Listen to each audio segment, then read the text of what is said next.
Go ahead. We have to talk about the education system, Okay. right?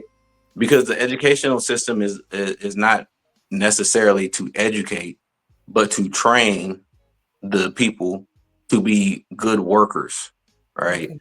To accept instructions.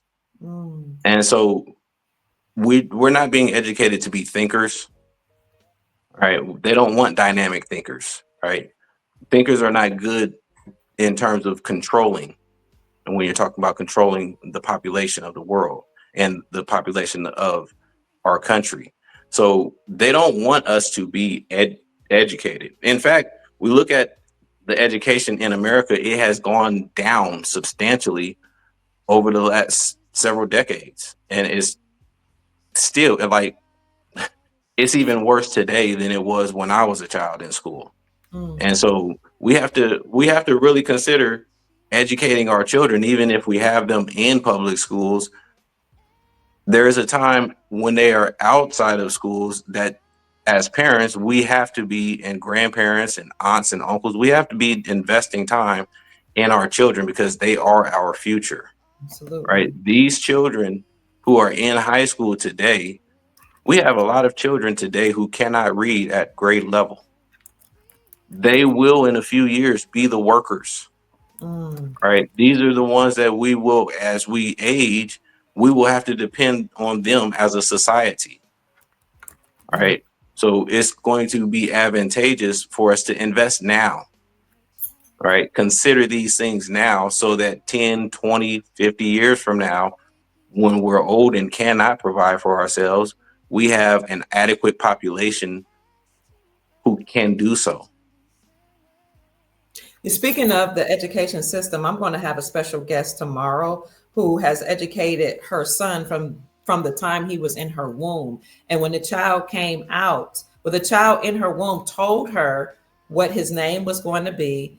So when she delivered the child, she had the child and named it exactly what the child told her in a dream. And she started educating him actually from the womb and then afterwards. And the child now is 8 and has skipped 2 grades in school and could skip more, but they won't allow for it. He's a brilliant child. And I asked her to come on my show tomorrow morning to discuss the importance of educating your own children. So I thank you for even mentioning that. And maybe briefly, you can talk about your own educational experience and how your family, not only you had experience in public schools, what that was like, and then your family brought you out of public schools, right? But Yes, before you do absolutely. that, I just want to tell the family if you're enjoying the show and you appreciate Dexter Lattimore, who is an economist, world traveler, speaker, author, and he was actually mentored by Malcolm X's eldest daughter. Is it Atala Shabazz? Yes. We just call Atala Shabazz. Uh-huh. huh? What is it? Atala Shabazz. Call her Shabazz, but I call her Ambassador Shabazz or Sis. If you're interested in supporting this work, then this is something I do for all of my guests. You can kindly send a blessing or support donation to Cash App Dex Lattimore, Cash App DEXLATTIMORE. And he'd appreciate that. And then when he writes his book, we'll bring him back on as well to talk to us about global economics and et cetera. So Dexter, your educational experience, what was that like? Yes. So I was very fortunate to grow up in the family that I come from. When we were being born, my aunt, my father's sister, created first a daycare. Yeah. Right. She Mm-hmm. had a degree in business as well. Right. She had a master's degree in business, and so she said that since we are having children, I'm going to create a daycare, and I will make sure to take care of our children. And then also, she hired the family uh, in order to take care of the children. Mm-hmm. As we got older, she said, well, the children are now out of daycare. Some of them are out of daycare age. I'm going to found a school. So she created a school for us, right? Student Aspect Preparatory School was the Yeah. name of our school. And we had So a I, creed at the school too. Go ahead. oh yeah, The Creed by Marva Collins. Yes.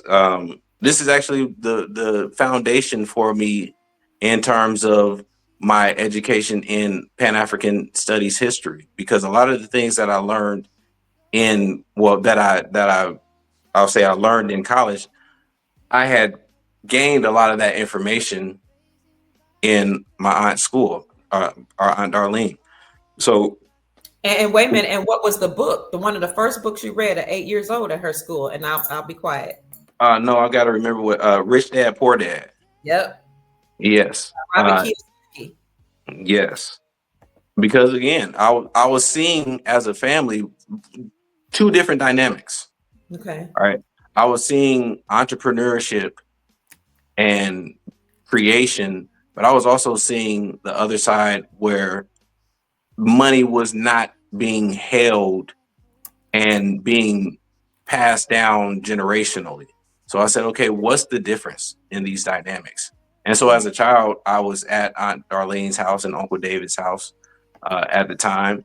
And I believe Uncle David had the book. And so I picked it up, inquiring. And so he told me to take the book. Mm-hmm. And you So were that you were eight, were you eight? I eight, thought. 8 or 9, around, Okay. yeah. Okay. Yeah. Go ahead. So yeah, it was information that intrigued me. Be also, at the time, my father, he taught us music. He taught us how to play instruments. So by 10 years old, I was making money, as a musician. But I didn't want to blow my money even as a child. I said, okay, what can I buy? How can I use this money to help the family, to help my own situation, right? So when I would buy clothes, I didn't buy Jordans, right? Because I said I'm gonna buy my own shoes, but they're not gonna be Jordans. I can't afford that, and I'm not gonna spend all my money on one pair of shoes, Mm-hmm. right? So I started early, bargain shopping, right? I don't want, if I see a pair of shoes at $69 and then I see a sale at the same store that says two for 69, I want the two for 69 or two for 79, right? I'll take that deal. At the time, I would go to Foot Locker.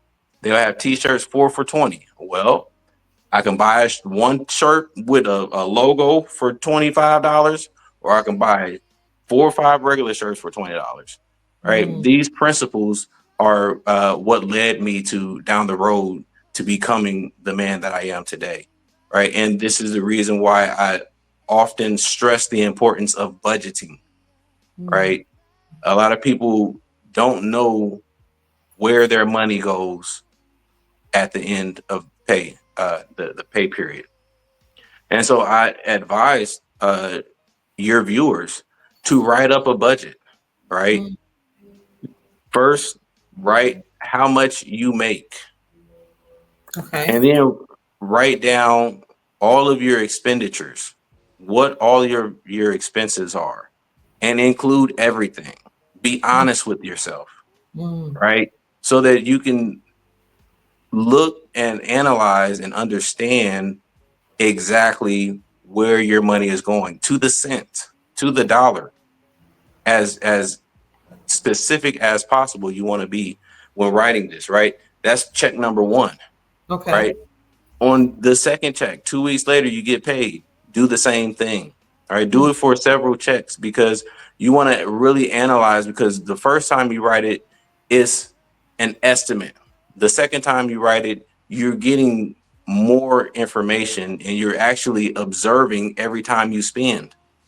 All right. And the longer you do this, the more you do this, each check that you do this with, you're going to even be hesitant about spending. You're going to say, I want to hold that $20, right? And this is how you learn to invest, right? You have to save your money first before you can invest, right? But if you can find $1 there, $10 there, it actually adds up, and it can add up fast, right? So again, budget your money, because you will find that it helps, right? It helps to have a savings, right? Back in our grandmother's days, they would say they would have a rainy day fund. Today in America, over half of the population doesn't have $1,000 Yeah. Wow. after their bills. That's a problem, right? Because Many of us are one sickness or one heartache, one problem away, one bill away from a domino effect happening in our financial lives. And this is how a lot of people end up homeless today, right? Mm, One bill. First is the electricity, right? It's winter, it's cold, electricity goes up. Well, everybody's living paycheck to paycheck today, mm-hmm. right? So if that bill goes up $50, your job is not going to give you 5 extra hours so that you can cover that bill. So then it goes from the electricity to then the food, right? If you have food in your refrigerator, if your electricity gets cut off, all that food goes bad, right? Mm, And then the gas, right? You got to afford gas to go to work. yeah. All of this is a cascading effect. Then it hits your rent. You're late on rent. Once you're late on rent, it's hard to catch up. Mm-hmm. And a lot of people now are again living in their cars Mm, because these things happen, right? And if you're not preparing for worst case scenarios, then should it happen, you're unprepared and you're just going to reap whatever the consequences are, right? In life, I often say life is really simple for me. This is the way I look at it, my perspective. Decisions, consequences. okay. Mm-hmm. That's it. Whatever decisions you make in life, there will be consequences. Not acting is acting, Mm, right? Not making a decision is a decision.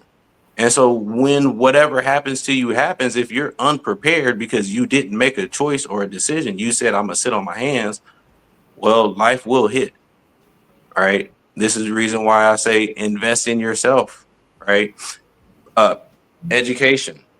A few people told me growing up when I was in college, they said, go ahead and get your degree, right? Because 5 years from now, you'll be 25, mm-hmm. degree or not. Mm-hmm. If you use your degree, no problem. If you don't use your degree, you can put it in your back pocket, may never need it, but you'll be 25 one day, you'll be 35, you'll be 50, right? But if you don't prepare, if you don't plan and strategize, then when it comes, Mm, it'll come and go and it will hit you over the head. And life is not always gracious, right? Again, we're living in the time of the collapse of an empire. So times are hard now. We should expect and prepare for times to be harder. It's great to want and to expect that things will get better, and one day they will. But we don't know when it will happen.